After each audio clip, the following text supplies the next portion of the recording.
Hello there, fellow humans. It is the Big Heavy, and I want to do a 1 year, maybe 1 year plus retrospective on the Jackery Explorer series. And I've got two of the Explorer series here, as you can see. I've got the 1000 watt hour pack, as well as the Jackery 1500, which is obviously about a 1500 watt hour battery bank. And I'll admit right up front, I've got a little bit of a soft spot in my heart for these two Jackery units. Jackery was the first company that ever sent me a power bank to review, and I thought, what the hell, I'll post a review on YouTube, and that's hopefully what brought you to the channel and what keeps you coming back for more low-grade antics. Over the course of that year, I've taken these things camping a whole bunch of times. Actually, the main reason I was really excited to get a power bank, I've yet to explore, and that was sort of a power outage disaster scenario. Thankfully, knock on wood, have not had any major power outages. I think the one power outage we've had at our home in the last 12, 13 months since I got the power bank was for about 30 minutes. I wasn't even at home. I just got a little notice from one of my devices saying the power was out, and then by the time I was able to react, got a notice that the power was on. The other interesting thing about my usage pattern, and where I've used these a lot more than I thought I would, is in car camping. So I've got a family of 5, my kids have gotten more interested in the outdoors, and I do a little bit of backpacking, bike packing, kind of the more hardcore stuff, for lack of a better phrase, with my older son and my older daughter. But getting the family out in the car is much easier. I think there's a certain fun aspect to having comfortable mattresses, being able to bring all the stuff you want in the car, going to some state park or something that's on a lake and having a bunch of fun, where part of the experience is not necessarily getting the ultralight gear and kind of worrying about all that stuff, and it's about making yourself as comfortable as possible and having some fun in the outdoors. And to that end, getting one of these power banks sort of inspired me to get a 12-volt cooler, which I reviewed the IceCo. I'll put a link to that up in the thing. And that's added a whole new dimension to our car camping. That ability to have essentially unlimited fresh food and to have something that's a fridge versus a cooler, where you end up with a little, sea of half-melted ice and, blocks of cheese floating around in there, and something that turns kind of funky after a couple or 3 days, and just have, this nice cold chest where you can keep as much food as you want, has been a bit of a game changer, and it's caused us to make some new and more interesting foods along the way to make our camping experience a little bit more comfortable. And I would credit that to these power banks. So in terms of kind of the bottom line up front, how have these things held up, how have they worked? You can see hopefully in the video, these guys are a little bit dinged up and a little bit dirty. I've had them in the back of the truck, had them in the back of the minivan, had them in the woods, all that sort of stuff. But they don't really look any worse for wear other than some cosmetic and superficial damage to the case. I still kind of like this giant lunchbox style. I find of all the power banks that I have, this is the easiest to carry. It's the easiest to carry around with one hand. You can kind of do this little heavy briefcase thing where it just hangs very naturally from your arm, versus some of the other banks where there's they're more in the large case of beer / kettlebell style, where they have 2 handles on either end. They're a little more awkward to one hand, so this guy's pretty easy to carry around in camp. I think that's been great. The other pro I will say on the Jackery is, I like the very simplified inputs and outputs. Everything's right up front. The button that turns a particular input or output off is right up there. It's pretty obvious how to use this. If there was a power outage and I was out traveling or something and my wife needed to set one of these things up, I would probably tell her to grab the Jackery or maybe the EcoFlow, just since it's the simplest to use. There's no real on or off to the thing. You can hit the little display button. The display comes on, tells you how much battery's in there. If I want some USB power, I hit the DC button. That output turns on. There's no apps. There's no worrying about timeouts. There's no worrying about any of that stuff. So of all the banks I've had, these are probably the simplest to use and operate. Now, that simplicity sometimes is a negative. If I want to be able to have one of these guys set up in the back of my pickup truck and be able to open up an app and make sure that it's fully charged, that it's powering a cooler or something on a long road trip, there's no capabilities for that. Essentially what you see is what you get. That's the extent of the user interface. There's no connectivity, no apps, no nothing. And speaking of technology, the battery technology in these guys has also become a little bit dated. So they use what's a very typical lithium-ion technology. It's called an 18650 battery cell. Looks basically like a giant AA battery, and if I were to cut one of these things open, you would find a pack with a whole bunch of those batteries stacked up.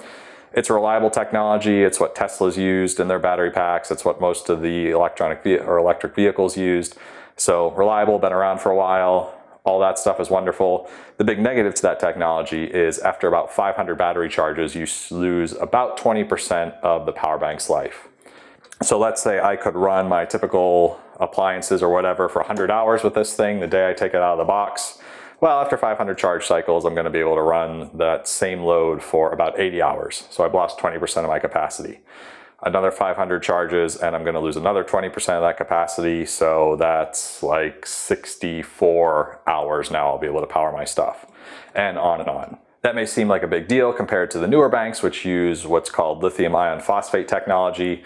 You'll see that abbreviated as LiFePO, or just lithium iron, or a bunch of other stuff. And with that technology, you don't have as much a power loss or capacity loss as you charge it. You know, those will go 3,000–4,000 cycles before you see something like a 20% capacity loss in the battery bank. But, you know, do ask yourself, if you like the Jackeries, if you find one of these older models on sale and the price looks compelling, you know, is that 500 charge going to be a problem? If you're using this thing every day, yeah, it might become a problem. You know, after about a year and a couple or 3 months, you're going to be hitting that 20% capacity limit. If you use these things for a camping season, or maybe want to have them around for disaster recovery where you're charging it 5 times a year, maybe it's not as much of a worry. You're not going to see that capacity loss for, you know, another 10 years, which by that time these things may be obsolete or something else may happen. Other negatives to the Jackery, you know, I think their power outputs have become a little bit obsolete. It's interesting that with the 1,000-watt version, you have 2 USB-C outputs and 2 standard USB, but with the larger 1,500, you get 1 USB-C and 2 standard USBs. I like having 2 USB-C. I think more and more devices are going to USB-C. Laptops, you know, some of the newer phones all have USB-C cables. Allows you to deliver a little bit more power from the power bank and charge your devices more quickly, which obviously is good if you're camping or in a disaster scenario or something like that. You know, this guy, you ultimately only have 3 USB outputs, so if you're with a family of more than 3 people and you all have phones or tablets or something, you're going to have to rotate devices in and out, and you may not be able to charge all your devices overnight, which is typically when we'll plug our stuff in and kind of hide it and leave it to charge. The other negative with the outputs, if you watch my Will It Saw video, which I'll link up there, where I hooked all the power banks I had up to a pretty standard Bosch miter saw and tried to run that saw, the Jackery 1500 and 1000 were actually the only power banks where they shut off when I tried to start the saw. You know, as soon as I hit the trigger to spin up the saw, this guy's circuit breaker immediately tripped and the saw didn't even get up to speed, which kind of surprised me because these guys have passed the Will It Latte test. I've hooked up some hot plates. I've done some fairly high current draw things to these 2 power banks. But I think that miter saw, maybe it's some combination of the motor. You know, motors sometimes will put a little electrical noise down and an inverter won't handle it. But for whatever reason, you know, I tried 4 or 5 times and the Jackeries consistently failed the Will It Saw test. So you may want to think of another power bank if you're looking for one of these guys to go out and kind of set up a little mobile workstation. You know, if you're a carpenter or, you know, homeowner with a large property or something like that, one of the compelling use cases for these guys is to throw it in the back of your little ATV or whatnot and set up a station out in the middle of the woods where you've got your chop saw, you got your table saw, you got, you know, your cordless tool charger and all that sort of thing running.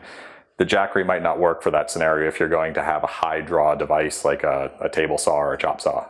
The other kind of meh thing about these guys, you know, I really like the idea of this little flashlight on here, and I've actually never once used it. You know, if I'm out camping and it's dark, I invariably have a headlamp on or I have some sort of light source. It's sort of awkwardly positioned. You know, I had this bold idea that when I was setting up camp or something, I would turn it on and use it as a little path light, since it kind of is naturally at a good height to light your way if you're carrying this thing around. But again, if I'm setting up camp in the dark, I invariably have my headlamp on, and you know, this thing doesn't put out a ton of light. It's not particularly useful if you're going to plug stuff in the front, since it's shooting off to the side. So I don't think I've ever used this light other than, you know, maybe turning it on to see that it still works when I've been out in the woods. So that's something that seemed conceptually like a pretty neat idea, but never actually ended up using it. My other complaint that may or may not impact you if you don't have several of these power banks is I don't like that Jackery, you know, number one, changed their solar connector between the 1000 and the 1500. And I think the 1500, they've kind of stuck to this connector for now on their current units. But the 1000 you can see has an Anderson power pole connector. That's this little black and red guy here. Those are pretty standard, but you know, not as useful for solar connectivity, but they give you a 12-volt charger. They give you some other stuff in the box that has that Anderson connector. And then they have this little barrel solar connector. From what I've heard, I think that's the same connector that Goal Zero used in some of the earlier packs. And arguably Jackery was the company that tried to go and eat Goal Zero's lunch. So maybe copied a bunch of their features, including the use of the same solar connector. But when you get to the Jackery 1500, you can see they've dropped that Anderson connector. They have 2 of the barrel connectors, and you might be thinking, hey, that's great. At least it's the same between the 2 units. This is actually a slightly different connector than the one on the 1000.